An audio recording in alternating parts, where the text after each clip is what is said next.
Well, anywho, let's get to some Hollywood news. Ooh. This made me laugh for one reason. This actress, I follow her career because of one thing and one thing only. Her name is Adina Menzel. Yeah. But I always have to look that up because I don't ever remember her real name. To me, her name is Adele Dazim. Because this is Star of Wicked because... Please welcome the wickedly talented one and only Adele Dazim. But Adele Dazim is in a new play that is one of the weirdest things I think I've seen. Adele Dazim is starring in a Broadway show called Redwood, and it looks and sounds like a 30 Rock cutaway. It is an entire play about a tree, and the whole play takes place on a tree. The whole thing is just a girl climbing a tree and singing on a tree.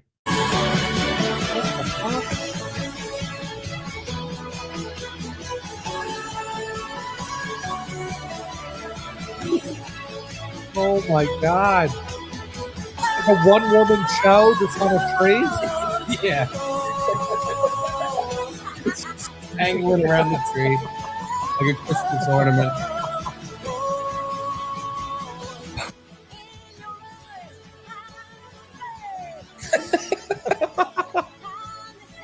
Want to go see it? Yeah, let's do it. Let's go see Redwood, starring Adele Dazim. What the fuck?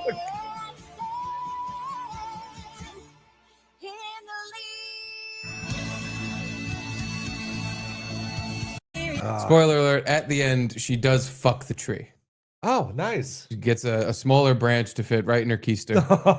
And she makes the tree bust sappy loads all over that ass. This is on Broadway? I'm pretty sure, yes. Oh my God. Adele Dazim's new play on Broadway. Go and see it. And after you're done seeing that wonderful Broadway masterpiece, go on Amazon, pick yourself a book. Up. And if you want to pick yourself a book up, you might as well pick up a book named Party of One by Dave Landau, because it is one. I don't say this about books ever. I think it's a funny book. I was reading it yesterday, and my son's watching TV. Sesame Street is on, and I'm laughing out loud. And Caitlin just turns to me and she goes, "Are you laughing at your book or at Elmo?" And I was like, I'm laughing at a book.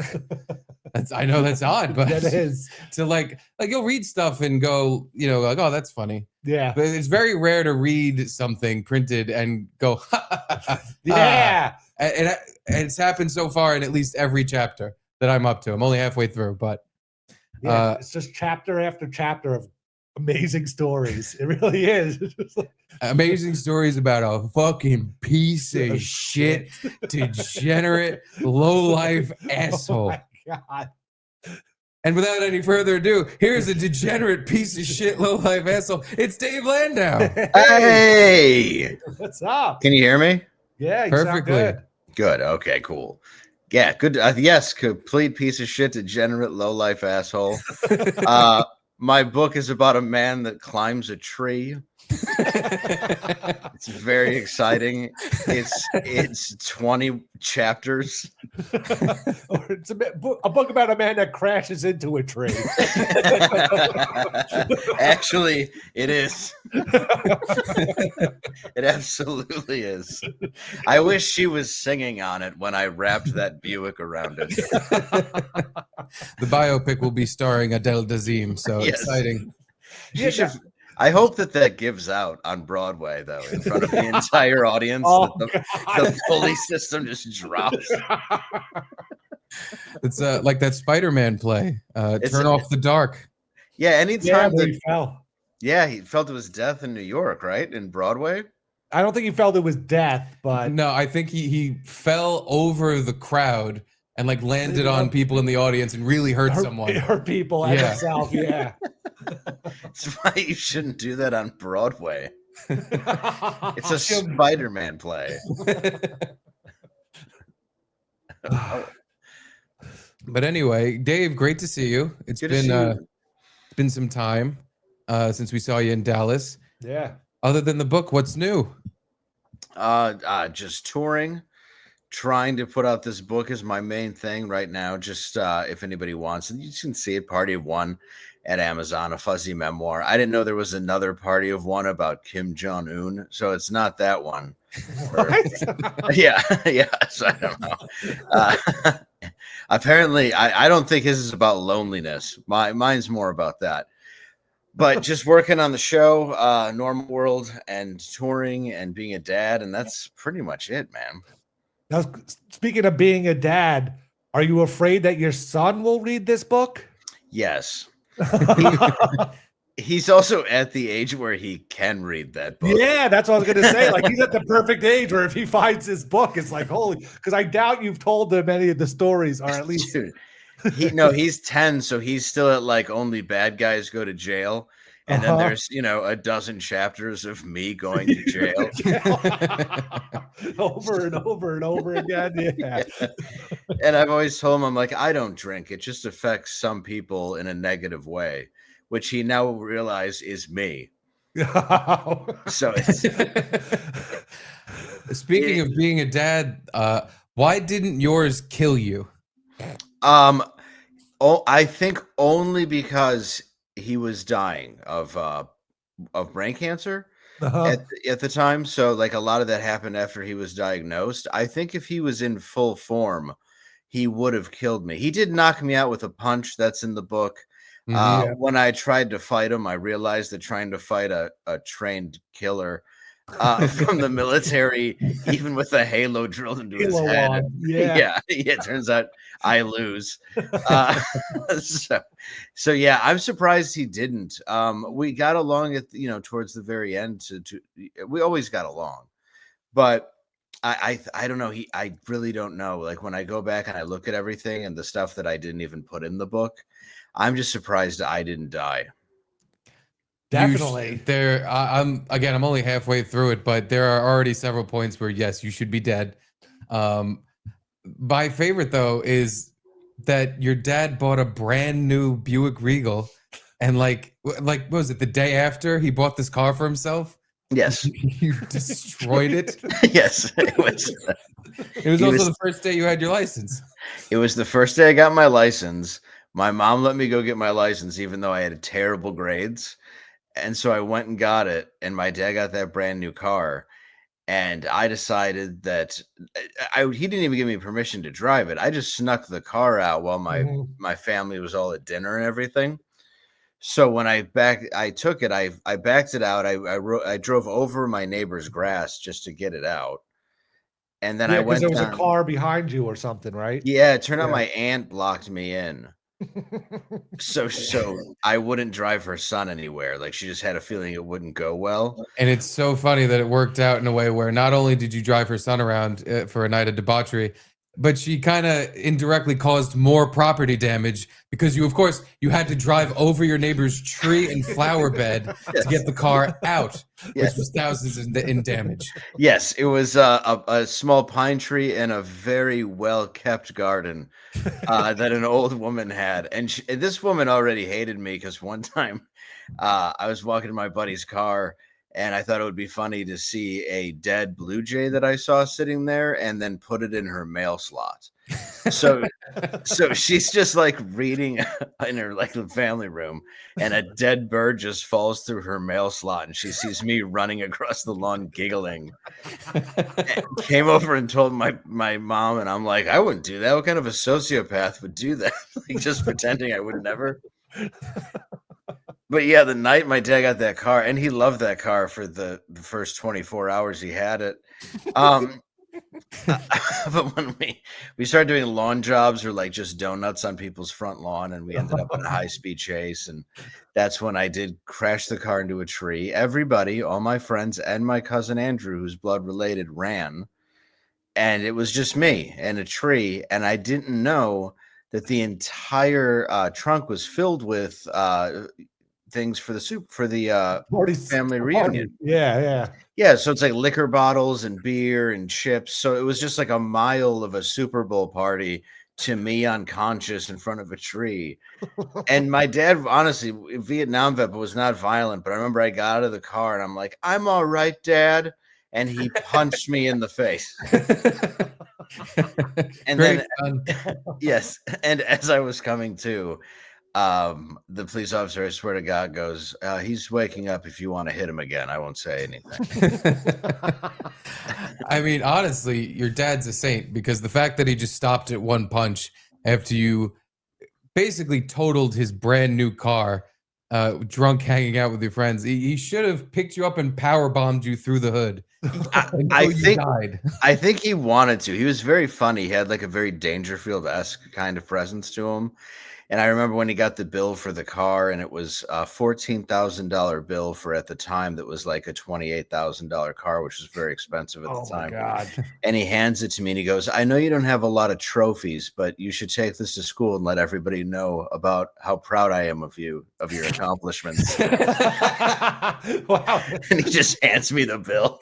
So he still had humor over it. Wow, Oh, he did. Yeah. Yeah. I mean, that's the thing is he had levity with that, but yeah, he was worried I was becoming an addict, and there was a lot of stuff in my past, and I discussed that in the book. But yeah, I'm very lucky. I think a lot of dads would have just killed you. I'm surprised he didn't, though. Really, what could he do? I guess Kill you. Yeah. He had a spare. You have a twin brother. It's not like it would have been a That's big true. deal. That's true. He's like, he went home like, I killed the evil twin. We still got the good one. Yeah, which oddly wouldn't even have been the case. My brother just got away with everything. Oh, really? Oh, Yeah, that's see. the thing. He doesn't really come up in the book that much. I almost seem like he was off being a goody two shoes kind of thing. That's the impression I got too. Yeah. Yeah, I kind of separated a little bit of him in a lot of the stories, or I just named him something else for the sake of career. But That makes sense. no, he's a guy who one time he borrowed my car. I had a tourist show and I liked it. And he left this party at a frat house, and he gets, all of a sudden we see police behind him. We know he's drunk. So he gets in this high-speed chase with the cops, ends up going in front of a train, beats the train, and leaves the cops behind him. Wow. Yeah. A Cannonball Run or something. Yeah. And then he crashes my car into the front of someone's home and then runs with the keys. Well, were you mad that you didn't do it? Yeah. Yeah, I didn't have the story.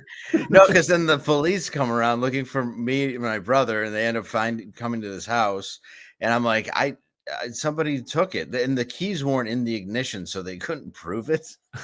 So fortunately, like, we didn't get it, just came off as if a car was stolen, and they drove it into a house. And then he just comes home and goes to get in his Mustang, and I'm like, no, that's mine now. You don't just get to ruin my car and just casually walk back. Like, you totaled my car into someone's home. but he again, he never got in trouble for it. Well, I guess, that's not as bad as totaling someone's home while they're in Hawaii. That's so far one of my fucking favorite stories in the book, because you honestly really didn't do anything wrong, but you got in a lot of fucking trouble like you did. I mean, and you and your friends kind of ruined these people's lives. Yeah, we did. he might not have done any physical damage, but he started the whole thing by inviting people over. He was part of the cursed contract. Yeah. Yes, I did sign the contract that said we were allowed to throw a party in this person's house. And the story in the book, we'll just say the name was changed, and it may have been a girl who was dating one of my friends. Oh, God. That makes it make a little more sense. Dude, yeah, it was not. She was being nice and letting, like, oh, my boyfriend's friends, they can come over. Because in the book, it's basically your friend says, oh, me and my family are going to Hawaii. If you guys, like, a couple of you can use our house to smoke. And meanwhile, was this part accurate, where it was her grandparents that she lived with? Because I'm just picturing the nicest, sweetest old people in the world just own this house that became a a piece of shit. It's funny. It's a mix of two stories, which is why I made it a guy. That entire story is true, but it did happen at another house where I was largely much more responsible.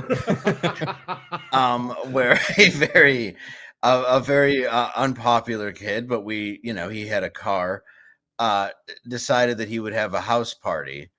And dude, I feel very bad about it to this day, but I mean, people stole guns and sold them. I mean, it was, Oh my it was God. like, yeah, it was not, dude. I mean, they ruined this dude's entire, like, he's supposed to be watching his grandparents' house. And I mean, I do remember playing machete darts with one of the ceilings too, which seems to be so like I was hammered drunk.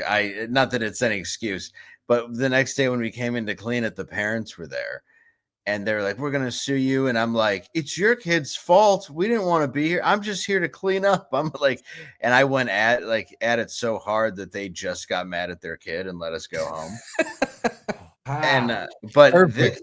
but yeah, no, this story was, dude, everything in that story is true. When I came back from my shift as a busboy after I got paged, I'm walking there and, dude, I see a TV get thrown not out of a window, through a window, which lands on the driveway. And I was like, I'm gonna leave. So I just so I like, because my friend Dan, and we're supposed to have 4 kids over to smoke pot or whatever. And of course, everybody's like, "Well, I only called this person, and I called this person." And then you start hearing the names, and you're like, "You did not call." Like that guy just got out of jail. So it's like you're calling these people. My friends steal the car that belongs to the house to go to a dope street to get weed. They put an APB on it. They get arrested, and they're like, "We were at a party, and someone said it was their car, and we could borrow it." And the next day when we came in, dude, and the cops swarmed us. It was terrifying. But fortunately, like, we were trying to clean. So it did. I mean, I really was trying to clean, but there was no fixing. I mean, it's just like I've said in the book, dude, the chimney was ripped inches out of the wall. I don't know how it happened. I understand how you rip a chimney out, No. but yeah, the destruction you described. I was laughing just at, like, why is he even trying to vacuum and clean this Yeah. house that's been torn in half? Like you just described, like the walls being carved open with knives, TVs have chairs through them, like. The house, vacuuming up a little glass off the carpet wasn't going to save the holes in the walls and the fucking, like, all the furniture being broken. And I knew one thing my friend John did, because I saw like the grand piano had been smashed up. And I remember a girl was throwing us out of her house one time. And I look over, and for some reason, John just is pissing on the keys and dumping breadcrumbs on it.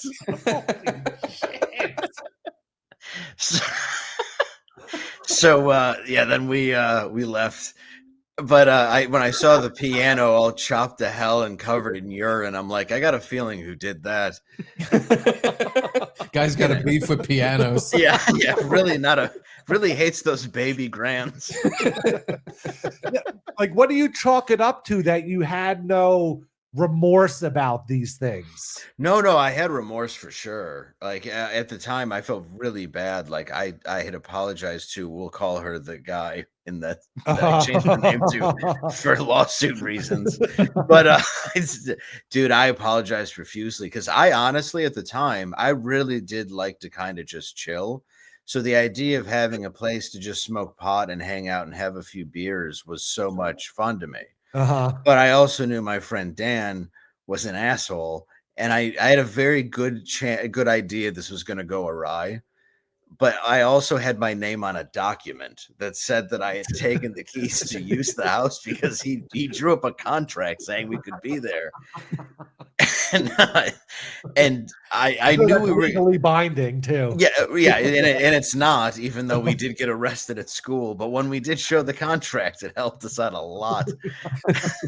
Notarized contract. Yeah, but We're allowed to destroy your house. yes, but there is a level of it too. Yeah, I was young. I had no value for certain things. I mean, I knew what my parents had worked for and other people, but I really had no idea how priceless a lot of these things were. I mean, you're not going to get the Hitler mustache somebody drew on the old picture of grandma off. Yeah. You know what I mean? Like there's just old art with cocks drawn all over the entire every Yeah. single and the weirdest thing, I didn't put it in the book, but I've talked, maybe I did, but I've talked about before. Somebody took a red marker and there was like the kids twins had a room and someone wrote the boogeyman was here in like this big red marker. And I'm like, what monster was in this room? Like for some reason that was the most bone chilling one to me. Yeah. Doesn't even get to see the payoff. Yeah. It's just in his mind, he knows some kids are having nightmares because of his writings. Right. Like, yeah, and you just look, and I mean, I remember looking in the one room and I'm just seeing a TV stand and I'm like, I know where the TV is. That fell to the ground in front of me.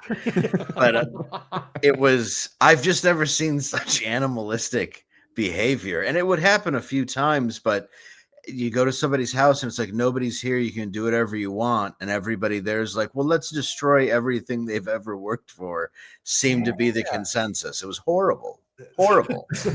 Were you there when they knocked over the grandfather clock, and did it make a funny noise? I was not, but I've heard. I've heard it was hysterical. Just picture a lot of bong and clanging. Oh, dude. Everybody had, I'm sure even your parents did, that grandfather clock that was like wooden that sat in the foyer, like your grandparent. The one that I think everybody in 1960 bought that was like priceless to them. My grandfather had one. Yeah, that was perfect. They didn't have. If a bunch of my punk friends knocked it over, he probably would have stabbed me to death. That's what I'm saying. Like, yeah, there's a good chance, that anybody. I mean, we had one, but ours was, still upright.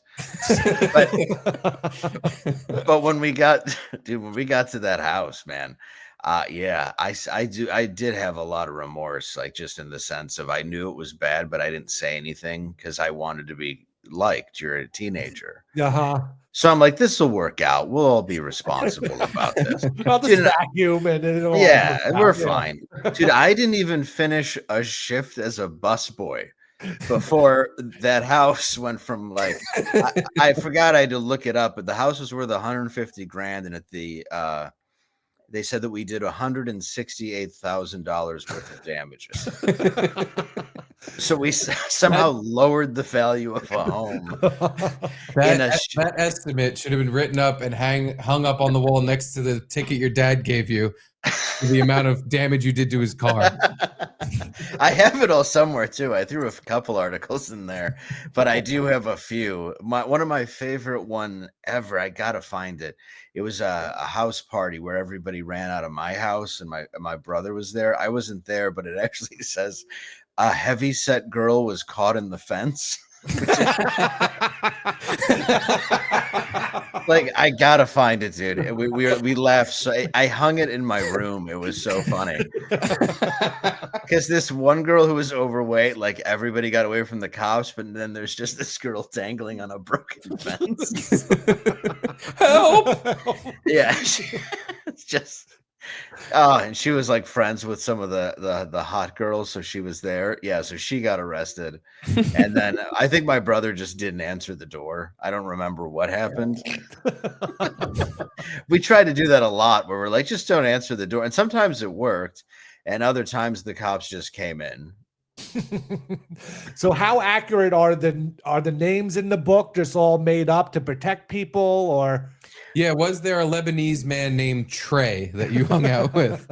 Yeah, there was a Lebanese man named very close to Trey, but that was 100. All of it is completely true, 100% true. The names I did switch just to protect people, but ever since I put it out, I have everybody texting me going, "Is this me? Is this person?" Because they know.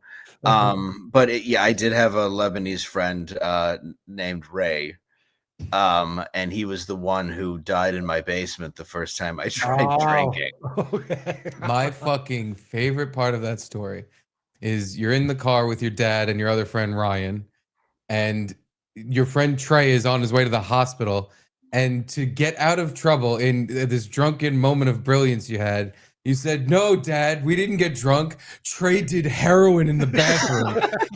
As if for some reason that was way better. That would just make everything go, and your dad would go, "Oh, really? Oh, okay. That's fine. As long as there was a 14-year-old doing heroin in the bathroom in my house, that's all cool. Yeah. But you guys drinking, you're in a lot of trouble." Wait, Yeah. you didn't like when they brought the stretcher out? Dave went and fell asleep Oh, on it. on the stretcher that's for his dying friend. Yeah. Dude, I completely thought it was my bed because I had a twin bed. So I just laid on the stretcher. And I just remember the guy like shaking it, like, "Get up." Get up, you drunk asshole. And dude, I will never forget the guy pulling out the Elmer's wood glue. I mean, we must have drank the amount of liquor we had just consumed and the way we were behaving. And this guy pulled out, I'm telling you, with all the confidence in the world, non-toxic Elmer's wood glue. And we sat there just ripping on this cop for a good 10 minutes until he just left with embarrassment. But it was just every cop we could name from television. We were calling him that. But like at that age, what gave you the confidence to be able to rip on cops or like just joke about things that you did that were horribly wrong? Yeah, I can't imagine it like 14 making fun of a cop to his face. While my dad's there. And You know, even if I was drunk, I would be fucking pissing my pants. I'd be like, I'm in so much trouble. Yeah, honestly, it was the third of a fifth I had. And he also he didn't come in full uniform. He was a detective, and he was wearing very much like the detective garb. And he, like I said, he looked like, like a kind of spinally weak Hank Azaria. And there was just something about him that was so not intimidating that it just added to the layers of making fun of him. Because he even investigated something that happens later in the book. And I remember him coming to my house and just like, "You're still this fucking stupid, aren't you?" So, like, Wait, was this Detective Dan? No, Officer. that's No. Officer Dan's different. Okay. Officer Dan. Yeah, he was a absolute monster. He was the cop that all the cops hated. And he's the one that he arrested you in the Buick. Oh yeah, he arrested me in the Buick after throwing me down a staircase. There's a lot in the book, but he was the main guy who arrested me. I'd say 7 out of my 13 arrests were probably him. Oh, jeez. Yeah, I was going to say. Some luck. You keep getting the same dickhead cop arresting you.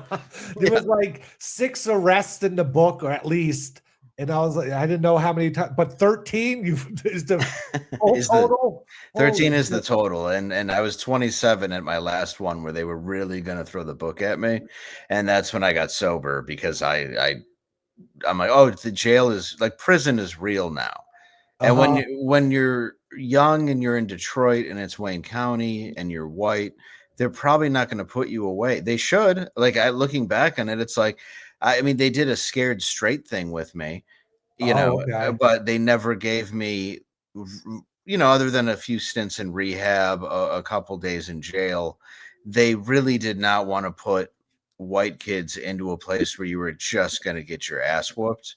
So there was a bit of a privilege there. And and I think, look, I probably could have used a good amount of time in jail and I would have certainly learned my lesson, but I'm a little time. Yeah. But I'm going to say, I do appreciate this white skin and Detroit being such a divided, racially divided city that it benefited me a lot. But yeah, I did not want to go to real prison, and especially for being an addict. And then, dude, back then, I remember the scared straight thing too. One guy goes, "How much you been?" One guy looks over at another guy sitting on a crate, and he goes, "How many times you been fucked up your ass?" And he goes, "About 50." And he goes, "He's for real." Oh my god! And he's just staring at me. It was me. And then like another guy came in and he goes, "What? We ain't all gay. Stop telling them that shit that all we do is fucking here. Come on, man." And I was like, "Which one's the real one?" Like, am I gonna get raped, or is it? So they would do that, and I would spend like a weekend or a few days in jail and a little bit of juvie, but other than that, it wasn't as too severe. It seems like you just kept getting lucky, but in reality, it was way worse for you. And at some point, Yeah. like Absolutely.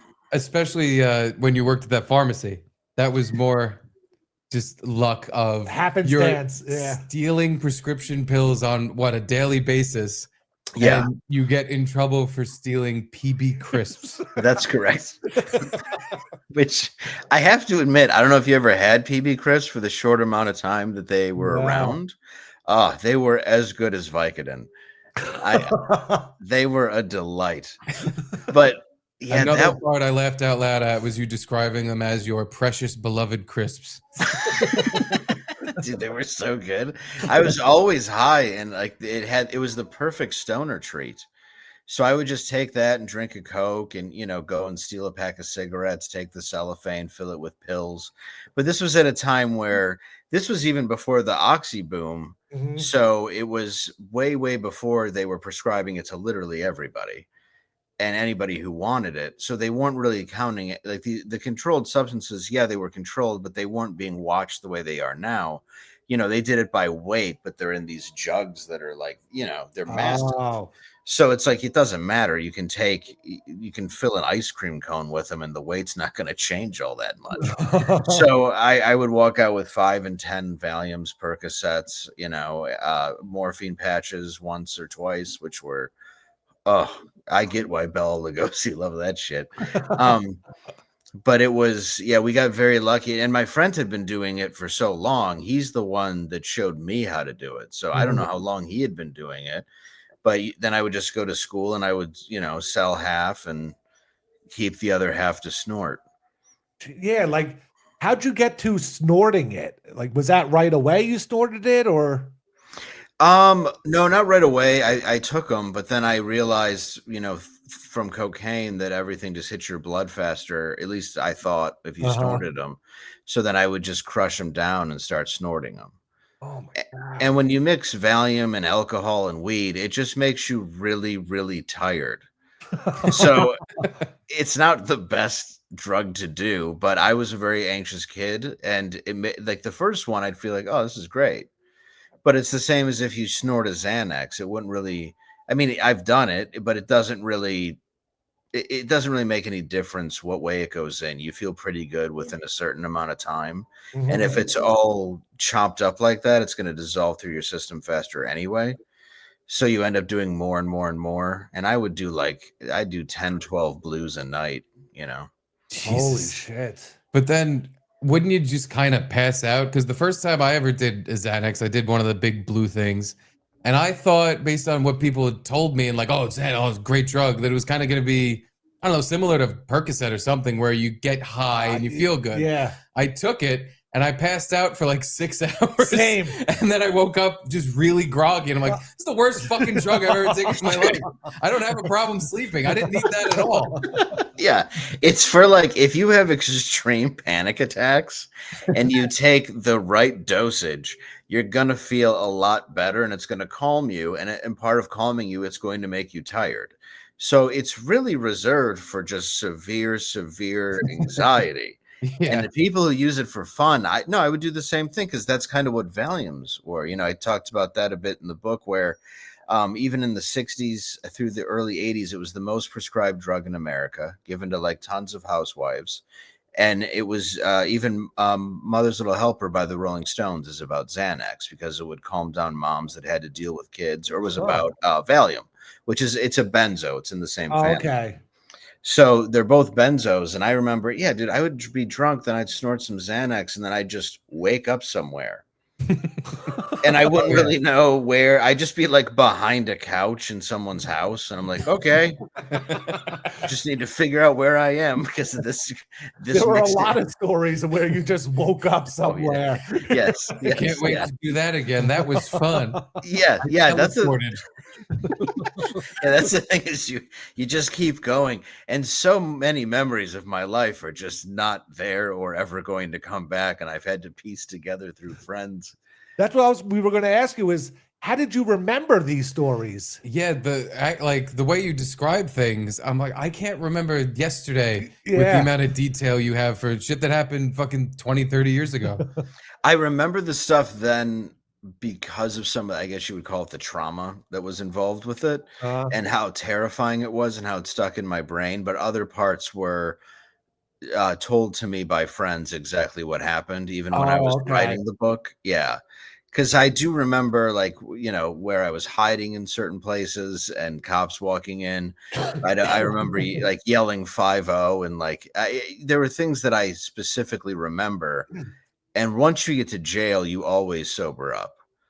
Yeah. You know, so you kind of start having a bit of a recollection of the evening. But I'd say, yeah, I don't remember a lot of stuff from when I was a kid. Oh my God. We were saying before, like, you were just the biggest piece of shit. Like, it's amazing your parents kept you alive. Really. It's like, what the fuck? Oh my God. I think it's like, because up until like 13, I was the best kid. You know, and then after that, well, 12, because the first time I ever got suspended, my teacher was bending over, and I go, and I was leaving for the bathroom, and I go, "Hey, Toots," and I cracked her in the ass with a ruler. Oh my God. And the whole school is going on this Washington, D.C. field trip, and I was banned from the field trip. So I had to go to school and just sit there in a room with like 4 other bad kids who were like really bad. But then I became friends with them, and I remember we were lighting off black cats in the classroom. So then they just sent us home until the DC trip was done. And how it happens. It seemed like you never worried about getting in trouble, quote unquote. You know? I did. I didn't care. I don't know what it was. I should say I didn't care, but I always looked at, like, I could live in the moment then, because I had a feeling I was going to be caught or something at any minute for something else I was doing.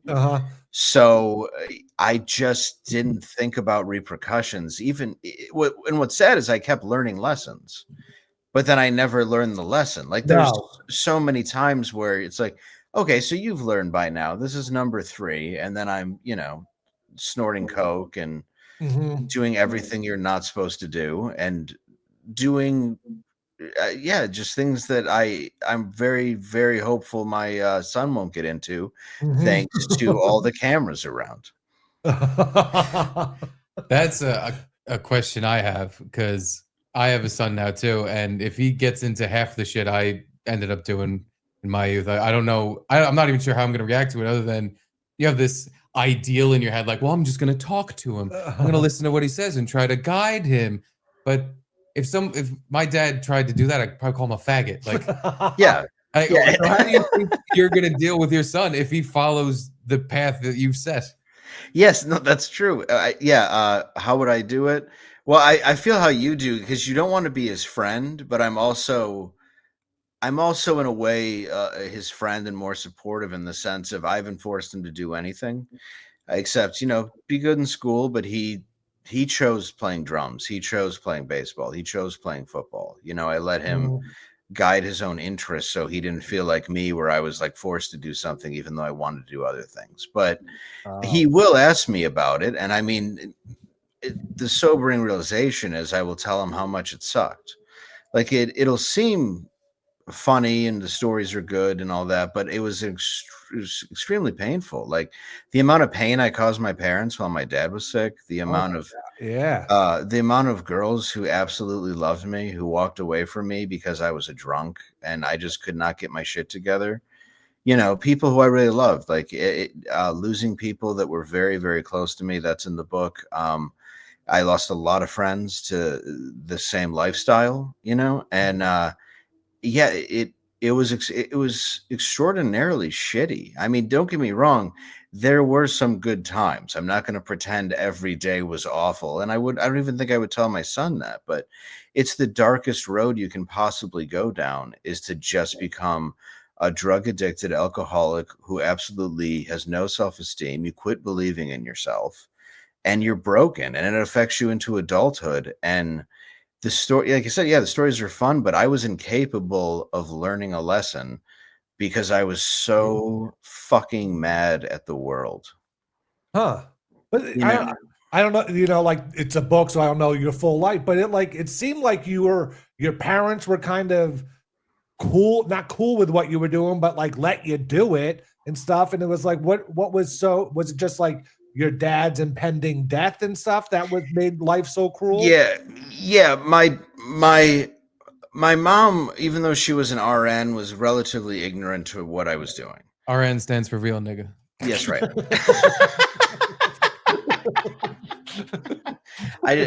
She was a registered real. It's the best line of this podcast. So she was. So yeah, she was, and even though she was an OG, like you said, she didn't really realize what I was getting into. But how did she not realize it? It seemed like every day you were getting into You were in the newspaper for ruining someone's house. Yeah. There was certainly a denial coming from her, and it was. She also knew it was my friends too, but there was certainly a denial. She just didn't know a lot about weed, and it wasn't her thing ever in her life. Like I remember when I was walking out of the house going to get high one day, and she goes, "Are you gonna go do the do?" And I go, "What do you mean?" Like I burst out laughing. I go, "Yeah, we're gonna go surfing on a Mountain Dew wave." I was like, "This is exactly what I'm gonna do. I'm gonna go do the do, Mom." I'm like, "I've been stealing money from you to buy Mountain Dew." You idiot. Yeah, I guess that's true. Like they're just so out of the loop. They weren't exposed to it at all, so they don't know Even what happens. she was like unintentionally inferring, like Mountain Dew and weed. That's not even what you were doing. You were doing coke and Vicodin. Yeah. And it was like, dude, she's using a slang that's never existed, you know? So I'm just laughing at like how naive she was. But my dad did know. But the problem was when my dad got sick, he had become a self-made millionaire. He did very well for himself after being raised in no father, he's a great athlete. And when he got brain cancer from Vietnam, Agent Orange, the VA did nothing. They did absolutely nothing to help us. So they're fighting this the whole time, but my dad's paying out of pocket for brain surgery. And this is to like live in Boston at Harvard Hospital, live in Ann Arbor. So he couldn't be there as much as he could be just because. And I mean, he was tough as nails. Like he would have that halo drilled into his head and he would go golfing and stuff. Like he just was a very tough dude. But the tumor was on his brainstem, so it would affect his ability to walk. It would, it did horrific damage. And you're talking about millions of dollars in surgery. Wow. And so when he wasn't around, he had always been my coach and kind of a guide. And then after he left, I had an anger.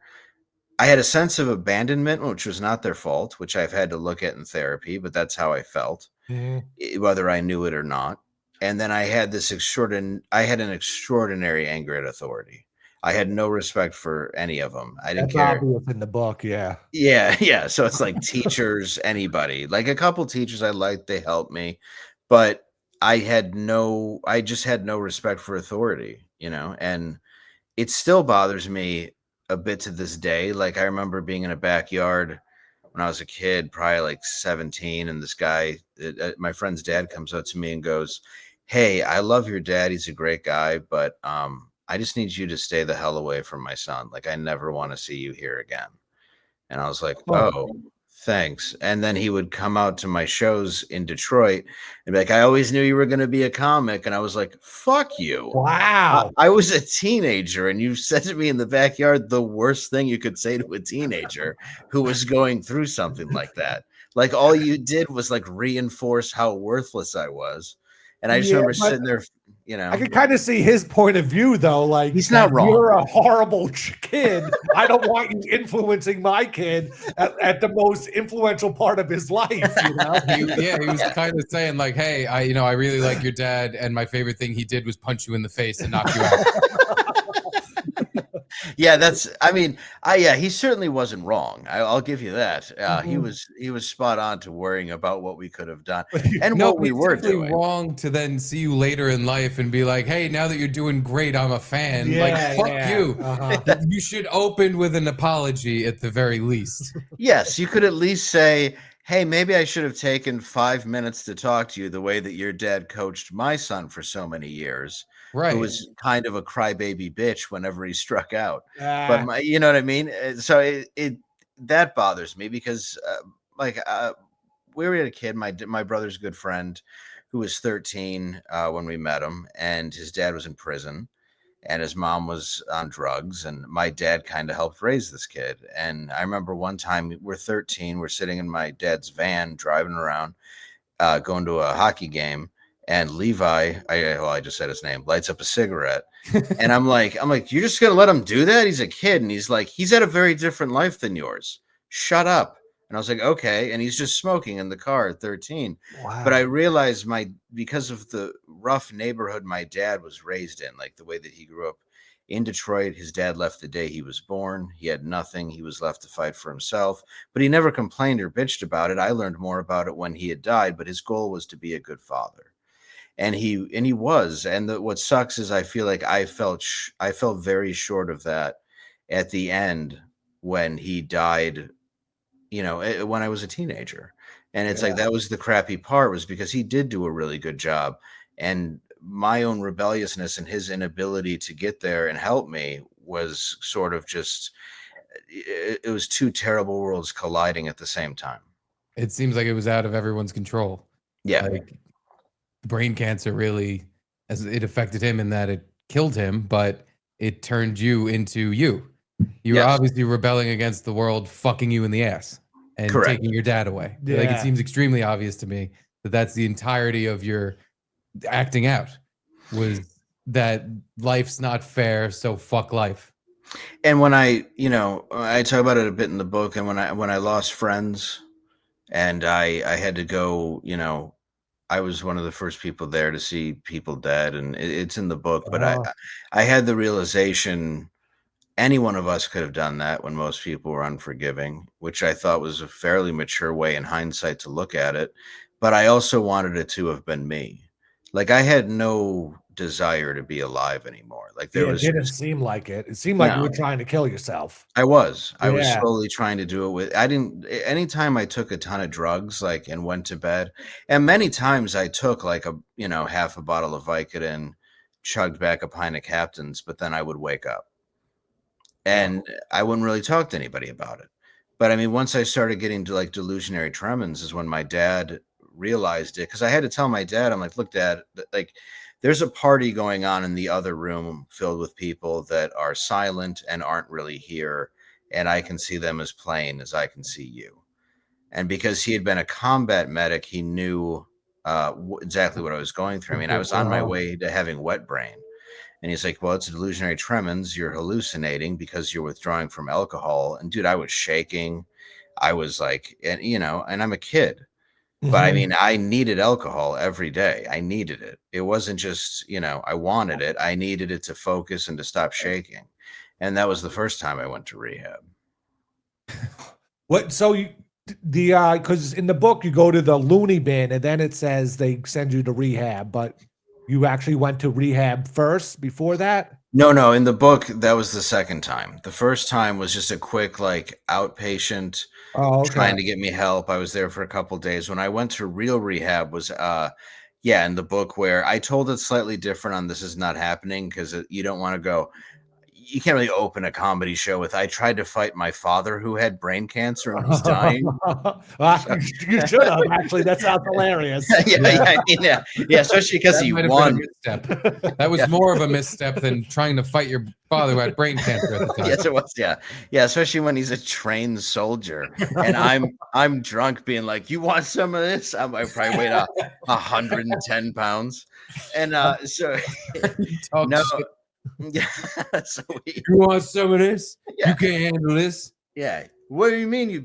Come on? You grew up in the streets of Detroit. We're in Vietnam. Fuck, come on. So yeah, it's like, so he yeah, I ended up being put into a mental hospital, and I met a lot of very interesting people there, as I've talked about in the book. And but they were on a different level of being damaged, and mine was clearly addiction. And they had no idea why I was there, and they decided to send me into an actual rehab facility. And I mean, but at that time, I had been attacked by a kid who thought he was a werewolf. I remember I was sitting in a group chat, and a girl was talking about how her stepdad was molesting her, but then he was going to molest her sister. So one night when he was passed out drunk, she sharpened an ice cream scoop and tried to take out his eye, and took out a good chunk of it. But nice. I was there, and I'm going, "Oh, that's awesome!" And they're like, "Dave, we don't encourage violence." I go, "No, it's sweet though. Yeah, like, that's cool. Like, she saved her sister. I think you're awesome." And they're like, "Dave, we can't. She's here because we don't want." I'm like, "No, I think she's spot on." Yeah. Exactly. So I had enough wherewithal to realize, like, they a lot of people there didn't even know who they were, where they were. They thought they were different people. But she was a broken girl who was abused, and I still to this day, I think she should get a Medal of Honor. Yeah, I think we should be encouraging her to go for the other eye. Exactly. And the mom didn't believe it right up until her sweet daughter did this. Yeah. Until the daughter, because she told the mom, and the mom's just in denial. And then all of a sudden, you're using a sharpened scoop to turn your stepdad's face into a tub of ice cream. That was some of the unintentional comedy in the book, where you go to this loony bin and you get out and they send you to rehab. And I'm like, all right, the next chapter is going to be about Dave in rehab.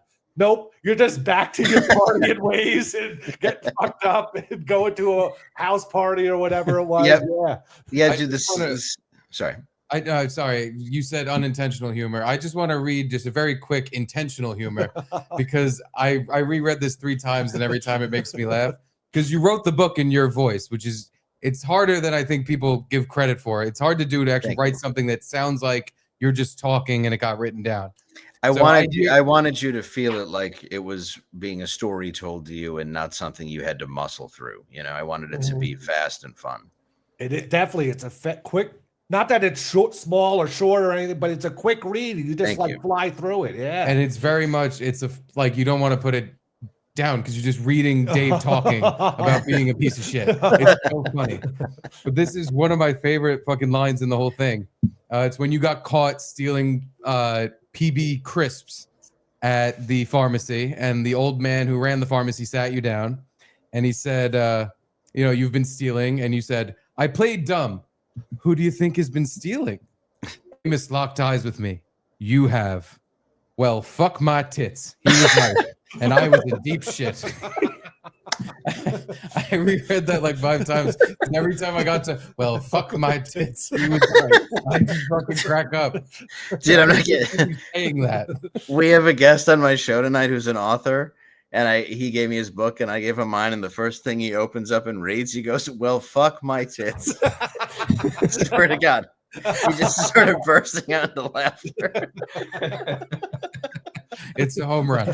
Thank you, man. It means a lot to me. And I hope people connect with it and enjoy it. And yeah, it's a lot of things I'm not proud of. And there were a couple I had to take out of the book, because I'm like, I don't know the statute of limitations on some of this.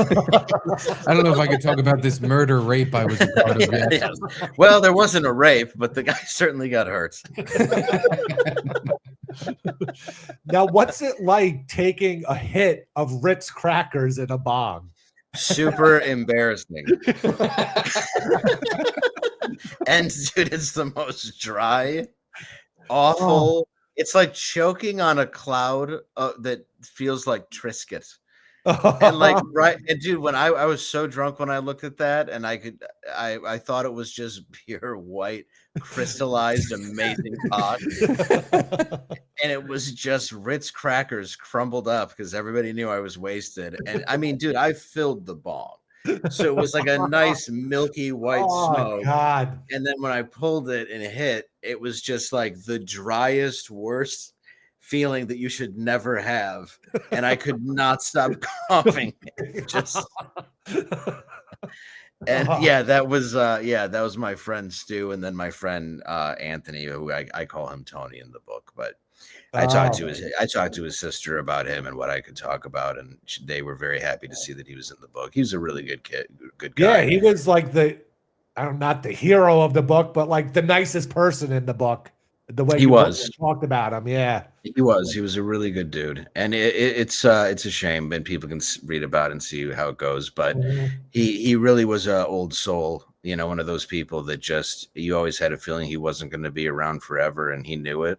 But he also had this. He came from another place in a different time. But boy, did he love watching me smoke Ritz that day. Now, who is this? John Wiederhorn that wrote the book with you. John Wiederhorn did kind of like punch up on the book, just in the sense of structuring. Okay. It was fortunate. I was very happy that I wrote it the way that I did, and he liked the way that it read. So he just wanted to structure it so it seemed like a good conversation. And John, he's a rock author, so he's done books on Ministry, Scott Ian from Anthrax. Nice. He's got about 10 or 12 books out that are all co-written with rock stars. Huh. So I met him through Don Jameson, actually, at Compound, because Don introduced me to him in 2019, and I was telling him that I was thinking about writing a book. So I ended up clicking with him, and it was great feedback when he would call me and be like, "Is this fucking real?"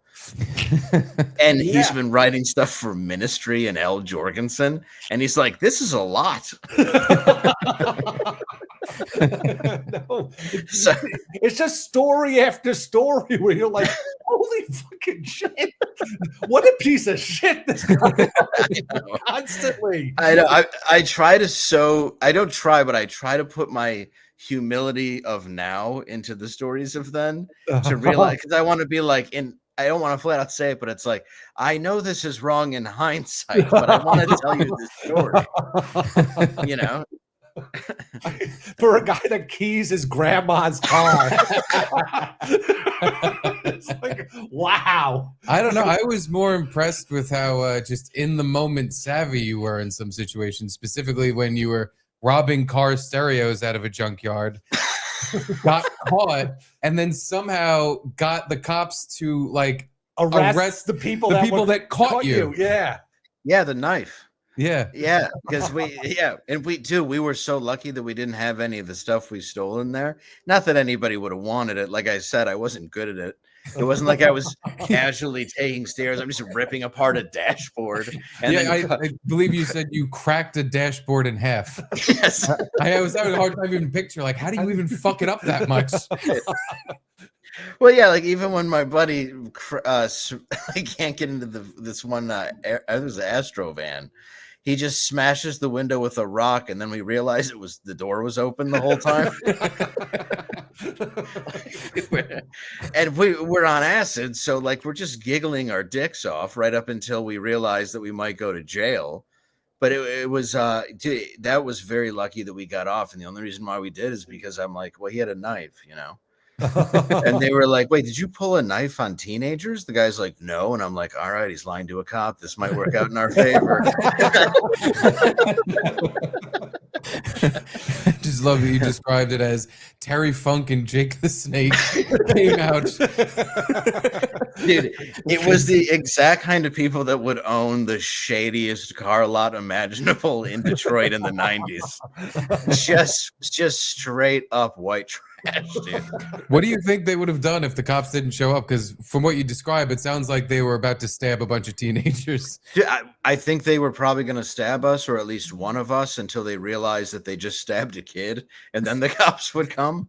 But I don't think we would have walked away completely unfeathered, if you will.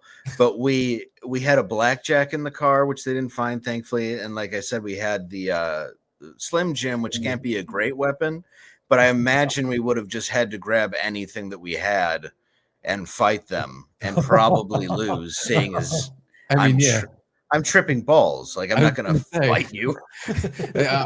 Anytime I've been on acid, being in a fight doesn't seem like something that's even possible. It seems like the worst idea. It's like Yeah. fighting on ecstasy. You just can't do it. It's undoable. Yes. I was glad to read in the book because I've admitted myself that on ecstasy I've given friends a back rub, and then you said you did it too. Oh God, couple of homos. What's wrong with you? I don't know. It was just I've taken Molly. I've taken ecstasy. I've never had the urge you to just touch a you man. don't have friends, I guess. Yeah, don't know what it I guess is. you don't have people Most that treated guy realize. in the world. I think that's what it is. Well, I think you're not Here. comfortable with your sexuality. But I think, I'm so comfortable with it. I fuck men. yeah, like it was more done to me where like somebody would be like Oh, of rubbing my course. shoulders. Yeah, I used to make money every night just massaging my friends. And I remember we had this guy, dude. We used to. I didn't put in the book. I probably should have. But we used to always party at his house. I think I mentioned the E in it where it may have made my blood pressure drop, and I thought I was going to die. But we would be at his house, and he owned the painting company that my friend worked for. And he was always like, "It sure is hot out. You can take your shirts off." Like we didn't even connect the dots, you know. And I remember one time he was just staring at me. He's like, "Those are comfortable shoes. Can I see your comfortable shoes?" And I go, yeah. And I gave them to him, and he just starts smelling them, and I was like, okay. But I was rolling. So like I didn't realize this guy's just not on E, and he's going to try to fuck one of us. So he stopped hanging out there. But that's when you found out like any touching, like my girlfriend touched, or not my friend's girlfriend, like did this just on my knees for 2 seconds, and it was probably better than any sex I've ever had. It was just the most insanely pleasurable feeling. Well, But no matter, you've clearly never jerked off for 4 hours on Molly. well, actually, I have had sex for 3 hours on Molly, and to the point where I think the girl was hurt. Yeah, well, my penis and balls turned blue, and I got very scared. Dude, you can't come. You can, but you're like it's a never-ending edge session because it feels good just to jerk off, and you're like in control of it. So I was just like, I could do this forever. Yeah. Well, any girl I was with would always put on ecstasy music of the time, so you're listening to like the dance remix of Time After Time by Cyndi Lauper, and like that Castles in the Sky song or Bad Boy Bill, or even you might hear some DJ Godfather like ass and titties, ass, titties, titties. So you're distracted by the music the whole time too. Because you're like, I just like all this. All my senses are just overwhelmed with joy. Now, were you around when like Eminem started in Detroit? Were you there for that, or that was kind of? It had to be. Yeah. He was known locally as a rap battle. He actually worked at a place as a busboy across the street from the place we stole cars. We knew of him. It was a lot like Kid Rock. Kid Rock had an album in 1990, but I was very young. I'm trying to think of the name of it. It was like something sandwiches. Ball with the Boss sandwiches. Ball with the Boss sandwiches. Thank you.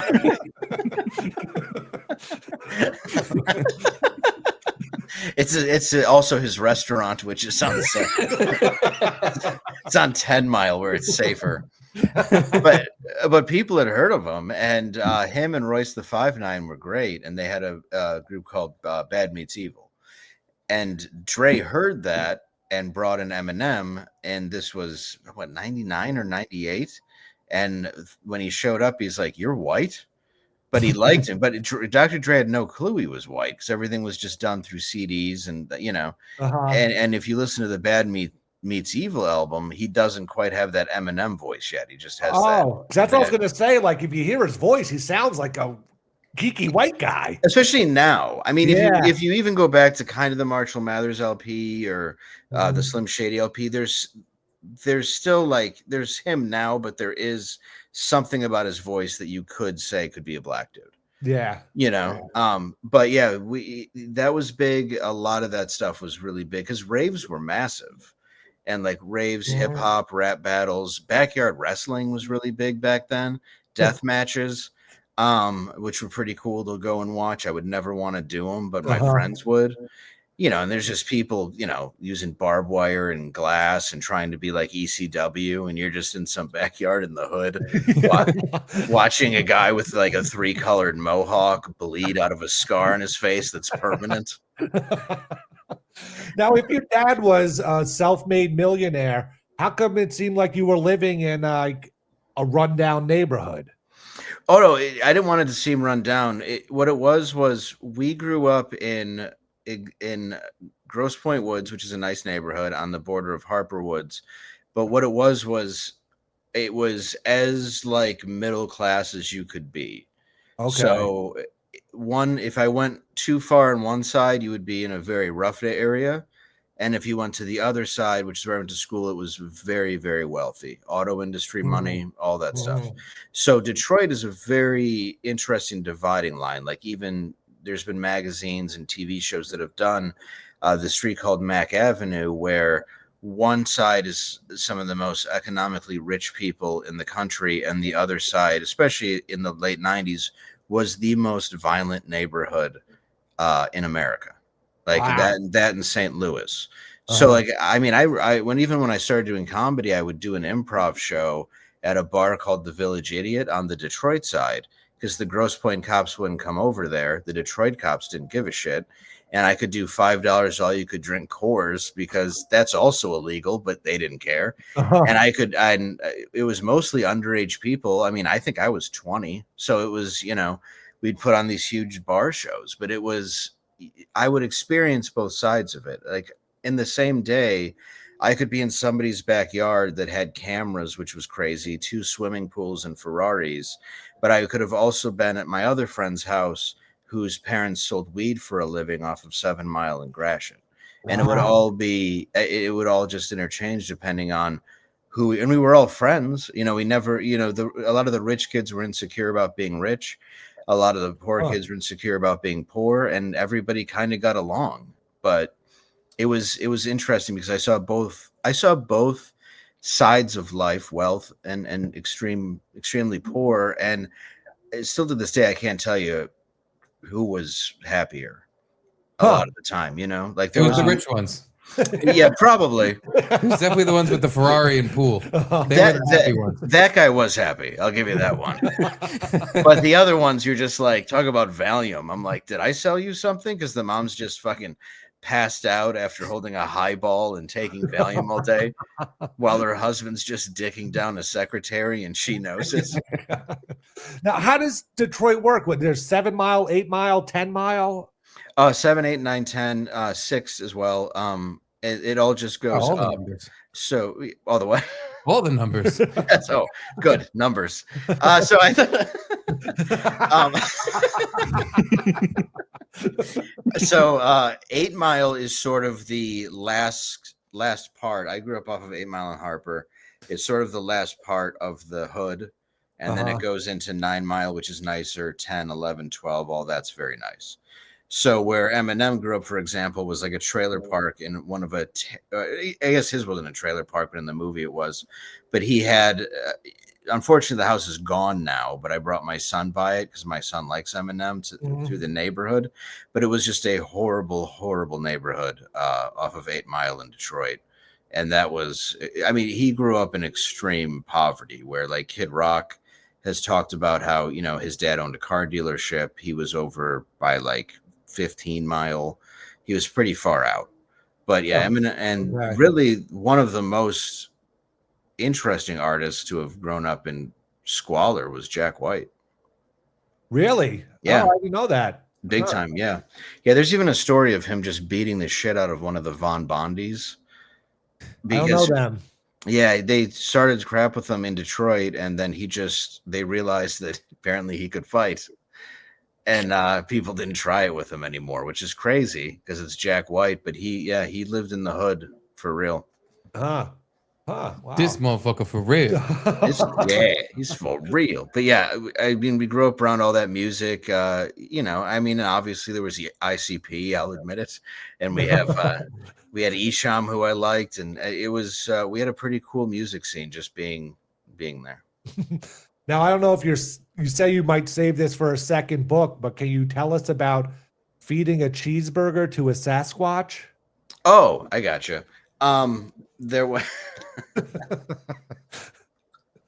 we were all taking tons of acid, and we were at a we'll just say local celebrities' daughters with her, Okay. on spring break vacation.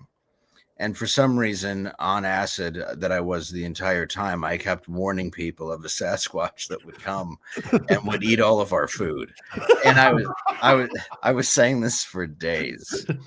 So all of a sudden, we're all outside and we're eating, and I just hear Sasquatch, and then I look down, and my friends are throwing cheeseburgers at this huge Saint Bernard. who loves him, dude. and Obviously, yeah. we're like, you got to keep feeding him. He's going to kill us all. Like we were just sort of in this. It's like this friendly dog, but I'm sure we were aware it was a Saint Bernard, but we also were just enjoying the idea that it was a Sasquatch. So then a guy pulls up in his golf cart and he goes, "Oh, that's Betsy. You want to pet Betsy?" We're like, yeah, we'll pet Betsy. And my friend goes, "You named your Sasquatch Betsy." He goes, "What?" And then he's like, "You didn't feed her, did you?" And we're like, no. He's like, "Yeah." He's like, "Yeah, she's never had people food." And we're like, "Yeah, not a bite." She just had 7 cheeseburgers. So this guy just sees us though and realizes, because like half of it's a spring break, half people aren't wearing shirts, I'm smoking, we're grilling, like it's this obvious bunch of degenerates in a very nice home where we don't belong. And the guy took off and we were like, "Man, that's crazy, got a Sasquatch named Betsy." Now That dog that's never had human food before probably shit a fucking mountain of diarrhea. Oh my, can you imagine? But he loved it. And I had a lot of friends though too, where I always question when people say that, because my friend Jack had a Rottweiler and I fed him food all the time. And then one day he's sitting there and he's like, I'm like, "Oh, can I give him a fry or whatever?" He goes, "Oh, no, he's never had people food." And I'm like, "Dude, I don't know how to tell you this. When you're not here, he's had fucking everything. I've seen him eat pizza." Why do you think he's following me more than you, and you're the owner? Yeah, it's a dog. It can eat everything but chocolate. They'll eat a fucking car tire. Yeah, dude. You can feed it anything, really. Yeah, they grew up eating our scraps of food, or whatever we didn't want. Yeah, that's why they became domesticated and started following us around. Dude, my dog caught a bird out of the air because it was low. It's a 7-pound cavapoo, and he caught the bird and ripped its head off. And I was like, "What are you?" And he just like walked up, just sitting there, all happy with it in his mouth, like, "I've brought a gift." And I'm like, "I don't want to talk to you for a while." My dog used to catch possum in the park and then pick him up by the neck and just try to bring him home. It's like, what do you think's going to happen here? we had a Rottweiler. I loved her. She was my kind of one of my first, really my dogs, and she would always chase squirrels. And we're like, "Oh, it's so funny. She thinks she's going to catch the squirrels." And then one day I go to mow the lawn and there is a pile of dead squirrels, like a serial killer, just like trophies behind my garage. There's just like 10 dead squirrels with broken necks and a stack. Every day she went out, she did that roll in all the dead bodies. Dude, yeah, where I didn't know, and just coming in, I'm petting her. Oh, good girl. Yeah, and I looked at just a stack of dead squirrels, like it was just fucking John Wayne Gacy. Now, what's the origin? I have to look up your lingo. Rote dolge. We wrote smoking weed would be rote dolge. We roke the dolge. So that's what we would say as a code word. As a code. Oh, okay. So we'd walk around in school and be like, "Hey, what do you want to do later? You want us to roke some dolge?" And then be like, "Oh yeah, what's roke dolge?" And then it became, you'd yell in the hallways like "roke and dolge," and just sort of Yeah, that was one of those things that we just used. And the other thing was there was a kid, his name was Ryan Thompson, and he would finish, like if he drank a 40 and had this much left, he would drink like the shit left at the bottom. Yeah, the washback. Yeah. Yeah, so we called it the Rompsons. And and some of the people that we hung out with, they would just drink the Rompsons. Like my friend Dumpster would fill a 40 with everybody's Rompsons and then just drink it. So that was like another thing was drinking the Rompsons. Yeah, that was but yeah, Rogue Dolge was just a code word, and it still makes me laugh because it's so ridiculous. Now I assume your friend Dumpster was named such because he was the child of a sanitation worker. Yeah, that's correct. That's No, he was he's still around. I like Donnie. Donnie was crazy. Still is. Shocking. Dumpster crazy. Dumpster would always crack me up, but he was a guy he was good around if you were ever going to be in a fight too. Because Dumpster just wanted to fight. There was just a part of him that just needed to fight. But he was just nuts, dude. And he wasn't like mentally challenged, but there was something wrong just with his mind. And I know if he's listening to this, he's got to understand what I'm talking about, because he just he would, he's the guy who would pick up cigarette butts and smoke whatever was left in them. But yeah, he was just that guy who everything he did was pretty gross. So we called him Dumpster. There's another guy from your youth I want to ask about. If you had any more run-ins with him, because there's one in the book. It's the guy you stole stereos for, Rorkin. Rorkin. Yes. Rorkin I saw periodically when I would go by his house, but I never, ever, ever bought any more drugs from him. Like he was built up as this legend to me of like, this is the guy you don't mess with, And then when I meet him and he's like, check out my katanas. I'm just like, this is the worst person. And because didn't you say you went to his house and he was like, get in, I don't want anybody to see you, but he meant his parents who owned the house. He didn't mean the cops or the feds or anything. Oh dude, my buddy I was with seriously goes like, who's watching you, the popos, feds? And he's like, oh no, my parents, man, if they see me selling drugs to minors again, they're gonna be so pissed. And he had a tether on, and he's working on his Firebird, and it was just, dude, it was ridiculous. And right away he's like, do you want to steal some car stereos and I can give you a discount on the acid? I'm like, we'll just pay for the acid. I think that's fine. And my friend's like, no, let's do the stereos. I'm like, why do we have to do this? I'm dressed like a member of the Foot Clan going into a terrible lot and destroying cars. And it wasn't like you didn't have the money on you. You had the amount you needed. Right. It's like sucking on you. Why have to go steal car stereos now for a $200 discount or whatever? Exactly. It's like sucking a dick for crack when you have a giant bag of crack. You're like, well, just in case I want more later. Like it was the dumbest. It was one of the most ridiculous human beings I had ever met in my life. And I had met a lot of drug dealers, I'd met a lot and a lot of them they were some of the richer kids. And they were somehow able to get their hands on coke. And I just remember like people pointing guns in my face and just being, like, are you a narc? And I'm like, do you really think I'm a police officer? I'm 16. Would you stop? Like, take the gun. And I had a friend named, we called him Ogre Louie because he was just this giant monster. He actually went to jail because he beat the shit out of somebody at the pharmacy I worked and robbed the pharmacy.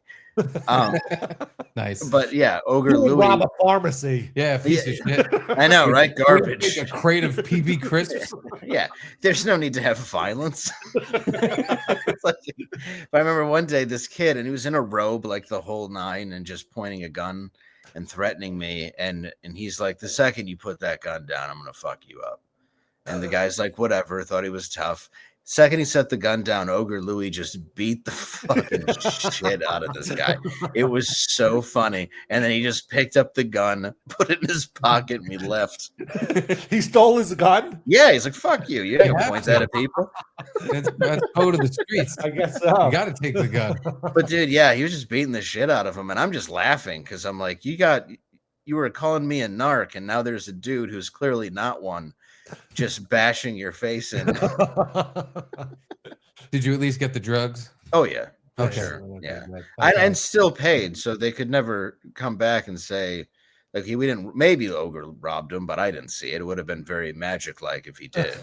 I'll see you in small claims court. Yeah. Now, what was the story behind your friend that got a van that said nuke proof on it? Yeah. Why would someone, like, where did the van come from? Why would anyone? That's the question. The van came from a Detroit auction lot. And But was it like a business van that their business was called nuke proof or something? Or no, I think it was just to let you know that you were high. It could have been nuke proof, but it was a cherry red Volkswagen van, and it said nuke proof in like green letters that looked like Slimer letters from like the old the old the old high C drinks, and then on the back it had two roaches on it, and then the top of it was checkerboard, but it was black and white checkerboard like a dance floor. And then when you go inside, the entire thing is cow print. And then when we go down to it, the whole thing, cow print, we come down and he goes, check this out. And he turns it on and it's like well-placed, like put in Christmas lights all over the entire van. So it's just this stone. And he had a horn that was like one of those mariachi horns. So when he beeped in the driveway, my brother, Sriracha or whatever. Yes. Yeah. It was like, and my brother's like, you got to come see this shit. Because he was the last kid in the world who should have this too. It was our buddy Bean Crow. And we come, and my dad's just like looking at this car going, Dean, what the hell is this? Yeah. What are you doing? Like, you're like, why didn't you get any car that wasn't this? This is just a red flag going down the road. It's the drug addict mobile. It was, but we never got stopped in it. Like cop cars would seriously pull up next to us and go, and then drive away. I don't know if they appreciated the honesty, but yeah, it was. I believe very strongly it had to have been a drug dealer's car, and that that's why it was auctioned off. The police auction. And his dad was like, we'll get him that van. And I don't know what the hell he was thinking. It had to be cheap. Who wants to buy that van? I guarantee you one bid. And they were like, you can, all right, $80 sold. But I mean, for a high schooler, that's got like a dream. A carpeted van with lights on it. The and fuckmobile. Yeah. Oh, yeah, dude. It was awesome. Like, we still drove around in it completely aware of how ridiculous it was and went down to raves. But yeah, you're driving around what feels like a weed ice cream truck in a time where weed is nowhere near legal yet. I'm just disappointed you didn't have a picture of it in the book. Dude, I need to find one. I gotta find Bean Crow to have him. My brother still talks to him on a rare occasion, but if anybody's is listening, because I know people from my high school watch what I do. If you have any picture of nuke proof, please send it to me because it's it's the greatest thing you'll ever see. You won't understand why it exists. Like if it was like the Orkin Man, then it makes sense. Yeah, but it wasn't. Now, Dave, I don't know how much time you have. I know we've had you for over an hour now, but we do have a couple people that super chatted in that wanted to say hi. All right. So let me just throw off all the fun and go to that. I'm going to read them in the fun. I can't believe what those say.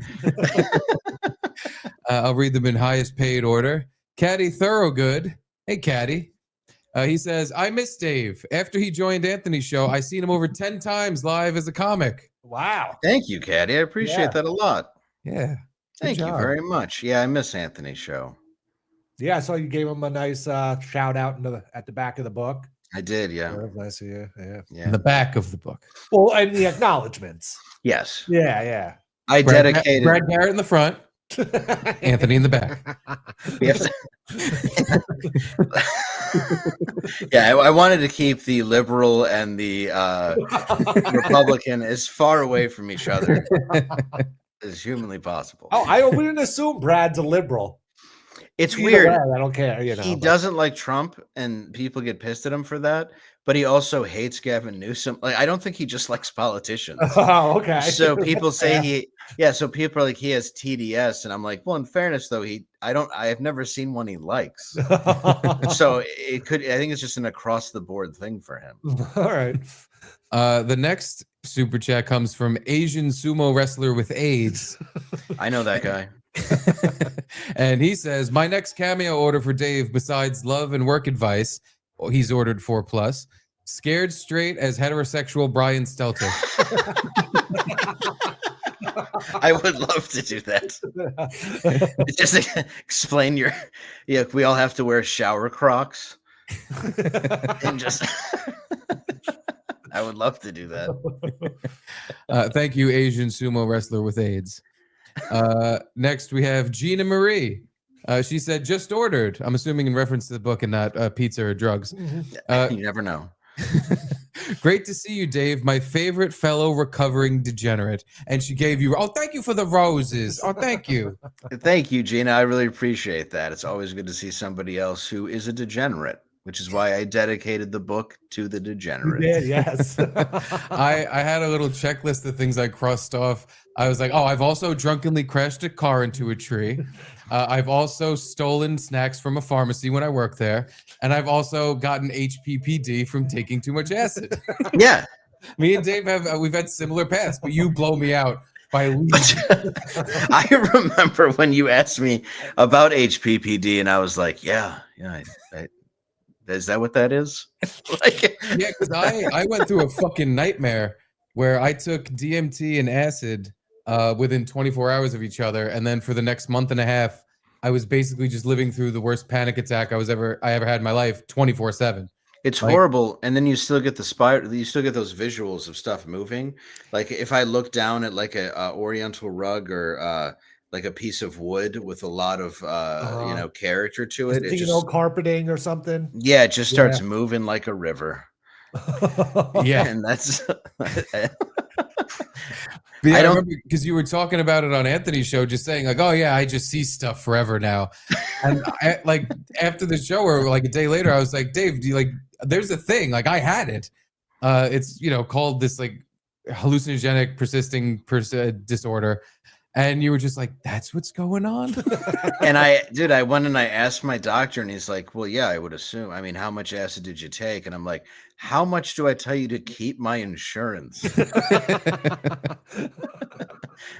A hit here or there, nothing in the fucking 500 range. Oh every other day for years. I don't know. Yeah, whatever. You know how kids do. Next up is Jeff Hillman. Oh, Jeff. Hey, Jeff. Dave, hello there. My favorite joke of yours is a PDF file committed suicide by giving himself a smiley. His last words were not welcome. What's your fave joke? It's not that one. I would probably say, what did the Jewish pedophile say? Kid, do you want to buy some candy? Is that your closer? It's right. I believe I'm almost 99.9% sure Artie told me that one. And it's just such a perfect joke because sometimes I'll tell it and people will miss it, and then a minute later be like, "Oh my god, okay, I get it now."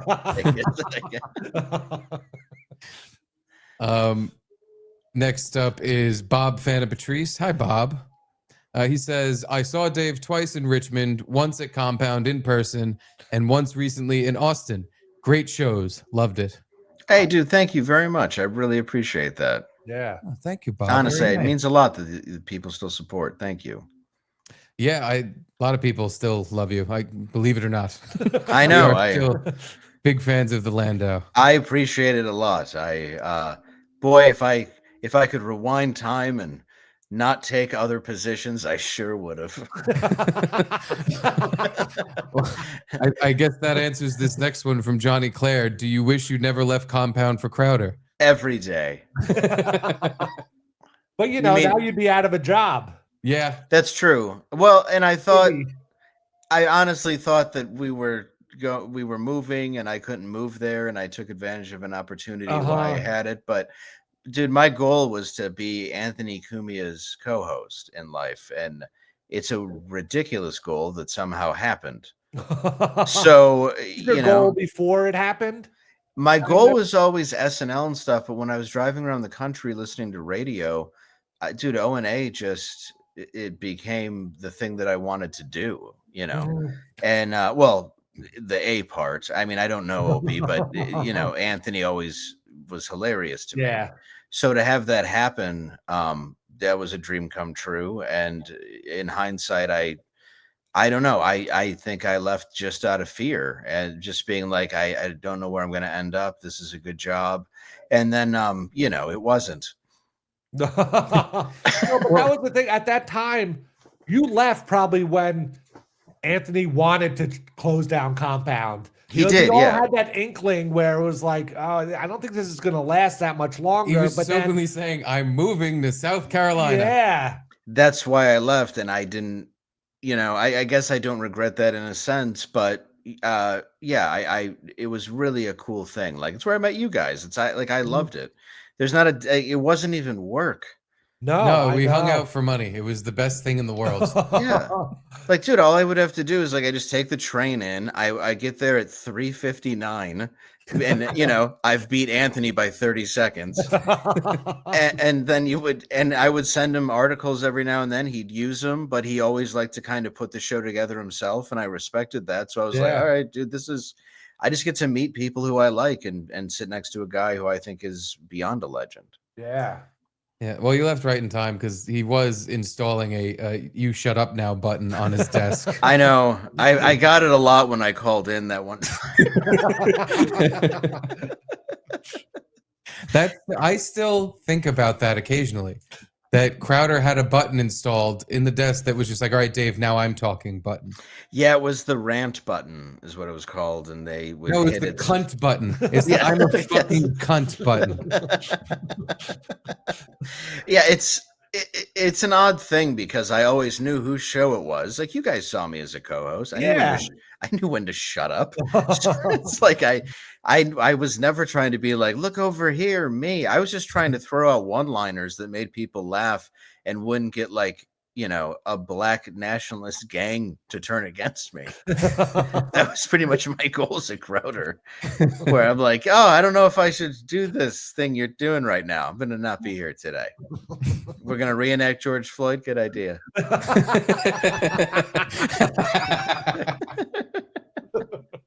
Yeah, those were fun sketches. Oh, what? That was such a good idea. I was like, don't worry. There's not going to be a bunch of people that want to kill us.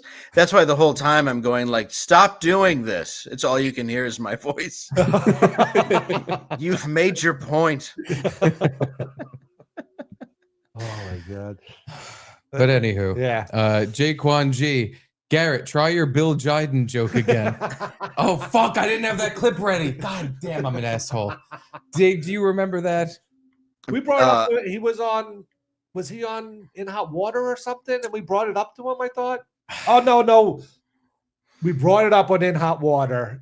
Dave had nothing to do with it. But then he started getting tweets about Dr. Bill Jiden. It was like, what's going on? Why am I getting these tweets? Yes. And it was all because I fucked up on it. It was honestly, it was the first time he was on your show. It was a very 2 seconds later, it was like it never even happened. Yeah. It's just a flub. Your answer to a question was Dr. Jill Biden, but instead you said Dr. Bill Jiden. And I think we played the video of Garrett saying Dr. Bill Jiden about 5,000 times. And there's a freeze frame of your face that Steve got perfectly where it looks like you're like super disappointed in me. looking at Garrett like you'd wish he was just dead. I was probably just shocked. I mean, I think it's hilarious. I think we should call her Bill Jiden. Dr. Bill. The doctor is the most important part of her name to her. He said it with such, Dr. Bill Jiden. Joe Biden. And then the camera cuts to you just. And that was the thing. Like they had answers for everyone to use. And I'm like, no, I have my own answer. I got a good one. Oh, it was the end of the world. Yeah. Yes, I remember. Okay, no. Now I remember now. Bomb right immediately. I was like, oh my God. Botched my own line. You guys got to come back on, though, for real. That was a blast. Yeah, anytime. Just let us know. Would absolutely love to. Yeah. It was a very fun time. Let's try to get through. I know we've been taking up a lot of your time. You're good, man. This one is from my wife, Caitlin. She says HPPD and now deals with that wallpaper. Yeah. Dude, I had that same thought when you brought it up. See how I'm blank? I got a Nicolas Cage pillow. Yeah. I got Marvin Gaye's autograph. Other than that, I'm pretty blank over here. I don't want a lot of movement in my apartment. I don't do psychedelics anymore, so I like, every day when I walk in here, I just kind of trip for a few seconds. Like a little hit of acid, yeah. Staring at the wall like, ooh. Yeah, you just need a few minutes of confusion before you start your day. Prepares you for dementia. Reminds me of better times where I was having a 24/7 panic attack for a month and a half. Dude, I remember that. Has this ever happened to you? I'm like, yeah, but not for this long. I had kind of accepted like this is the rest of my life. I'm just gonna feel bad every day, and like everything's just kind of far away. Like my vision was fucked up. Like everything seemed further away, and like my periphery vision was all kind of weird, and everything was blurry when I would turn my head. It was it's scary. When all you think about is like Sid Barrett and every probably untrue rumor you heard, like, am I just going to think I'm a glass of orange juice for like a year? Like, because I mean, he's the guy who did actually go crazy. That's the thing. You hear stories and you see people on the street that are out of their fucking mind. And I'm like, oh, I'm that now. I just became that. Yeah. I became someone who's going to be walking half naked with shit coming out of his ass, just rambling to the sky. Yeah. I just did it. Well, and you look at like Jim Morrison, Brian Wilson, all these people that came out of the valley during the MK Ultra thing where acid was involved. And you're like, well, that worked out well for all of them. I mean, they're dead. Brian Wilson didn't get out of bed for 40 years. It's just terrifying. Yeah, I'll never forget. One night after work, I took an Uber home from the city, and I was just hanging my head out the window to like get air because I was like, I can't breathe. I can't, like, everything looks fucked up, and it was just nonstop panic, and it's this inescapable feeling that I had fucked my brain up. And this is never going away, and I'm done for. I'm gonna end up in a mental institution. I won't be able to do anything. And it was so fucking scary. It's terrifying, man. I peaked for 7 days once, and I want to say I came down after 10, and it was the worst experience of my life. That was easily the worst mental experience of my life, where there's nowhere to go. You can't escape your own brain, and there's nothing you can take. You realize, and everything I was reading online were these people that were living with this, like, they're like, I've been like this for years and it won't go away. So I'm reading these horror stories, just panicking, and there's no like, oh, well, you can take this medicine, or if you smoke weed again, or if you do I smoked weed once and it made everything 1,000,000 times worse.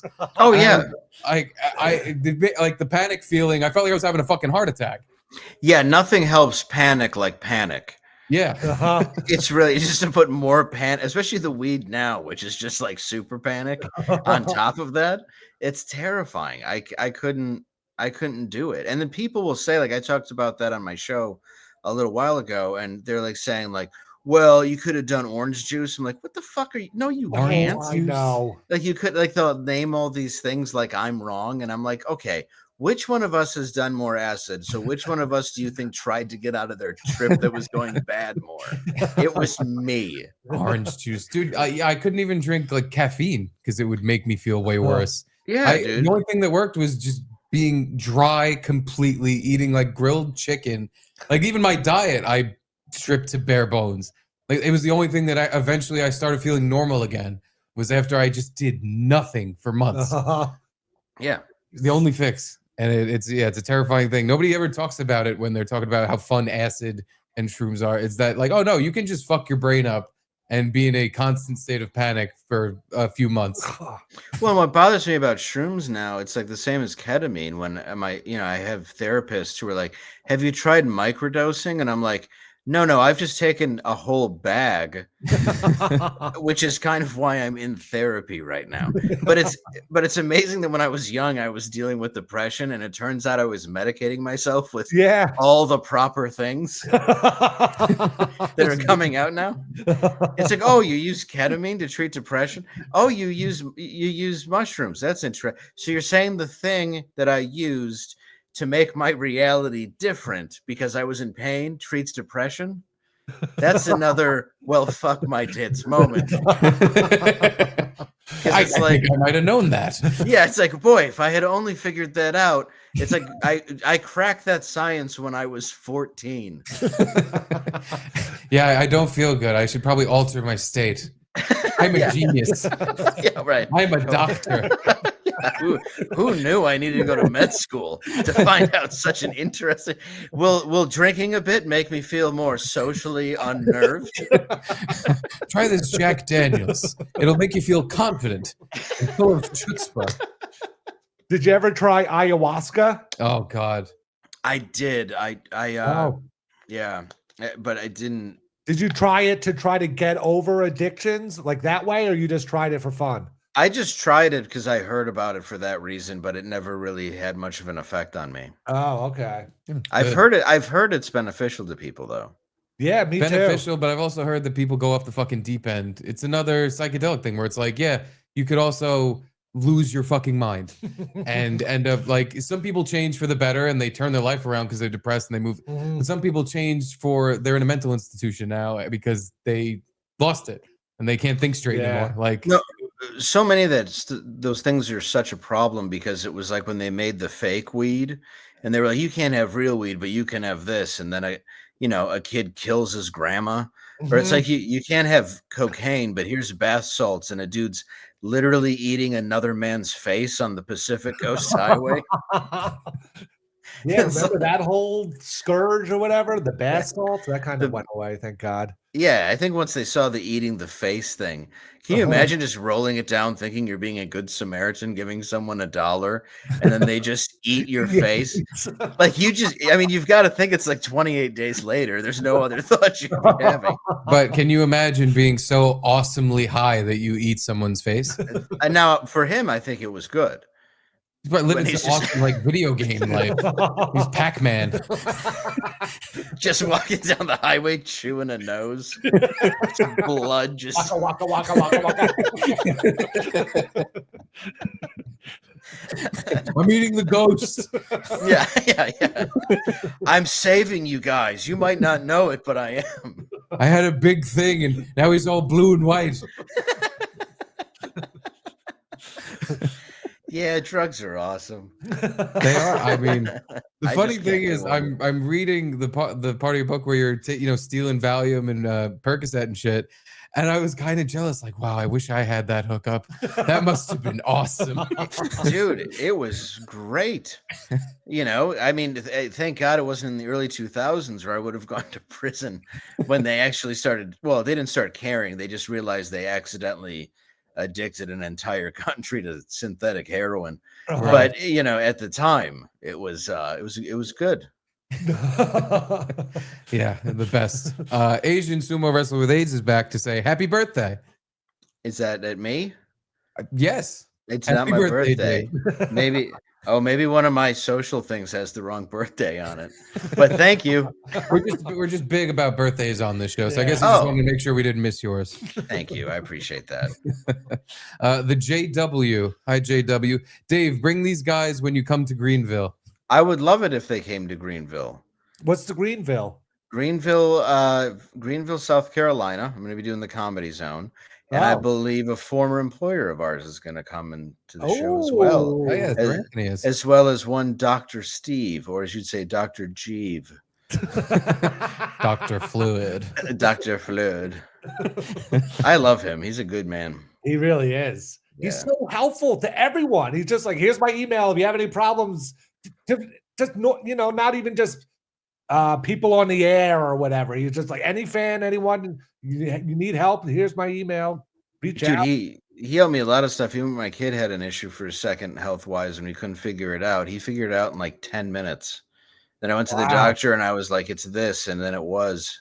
It's like he's an unbelievably intelligent guy.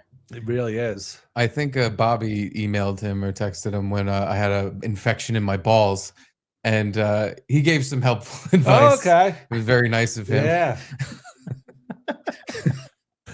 Good Lord. Yeah. It's one of those things. If you just jerk off for too long and don't come, you get an infection, apparently. Curtis John says, Dave is one of the most underrated comedians out there. I'd say he's pretty rated. Everybody loves Dave. So quick with a comedic response, like Ant and Jim, great off the cuff. Dave, Gino is still gay. Well, I appreciate all that. I did know the last part, but I thank you very much. I do appreciate that a lot. I think the follow-up to that is from Sean, who says, Dave, please say Gino is gay. Gino is gay. Awesome. Perfect. Thank you.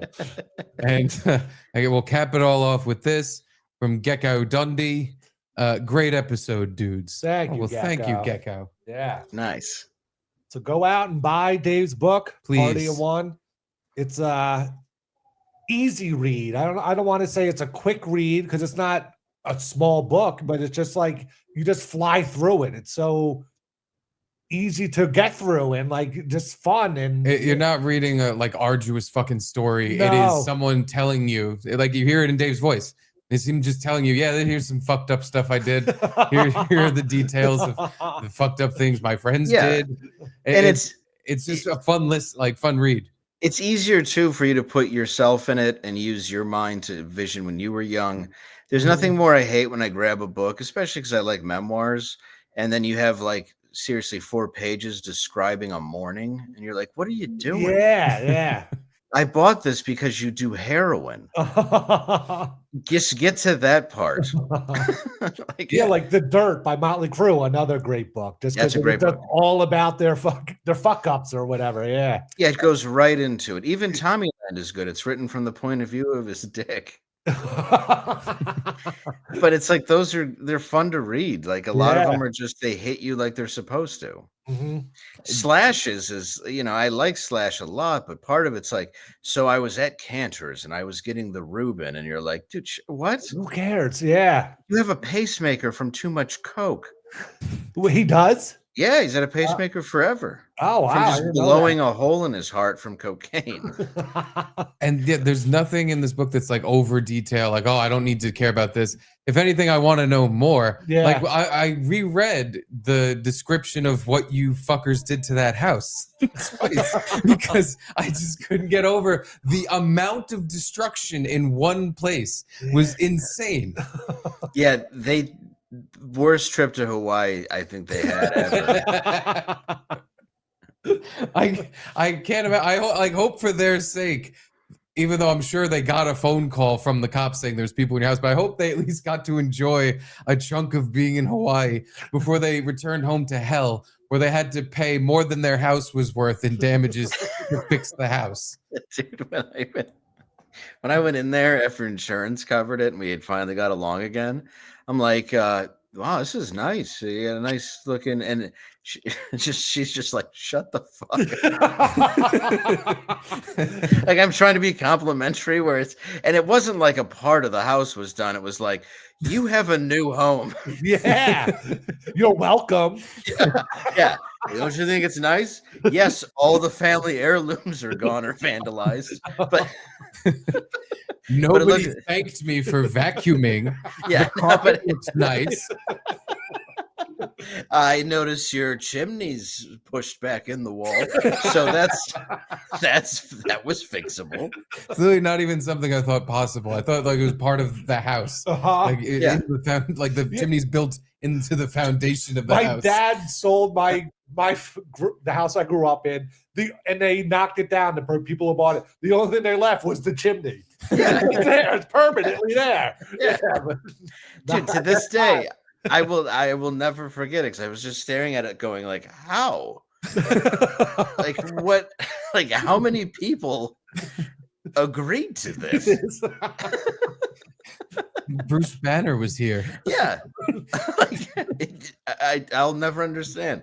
And every video game and everything was gone, but they left the controlless system. Extremely considerate. Yeah, just the Nintendo 64. Everything else gone. Games and controllers gone, but hey, Gone. you could just buy new games and controllers. You have the system. Yeah. You should have checked in the little slot. They must have taken a shit in the N64. Or something. I'm There's sure. No way they left it alone. No, I'm sure the second they put a game in there, it was a real problem. Well, thank you, Dave, for coming on. It's been Thank a fun you. time. Yeah. Thank you for having me, guys. Very, very nice seeing your face. We miss you. Likewise. Well, we'll see you guys soon. Will do. Yeah. Absolutely. All right. Thank you very much. Later, Dave. Later. Later.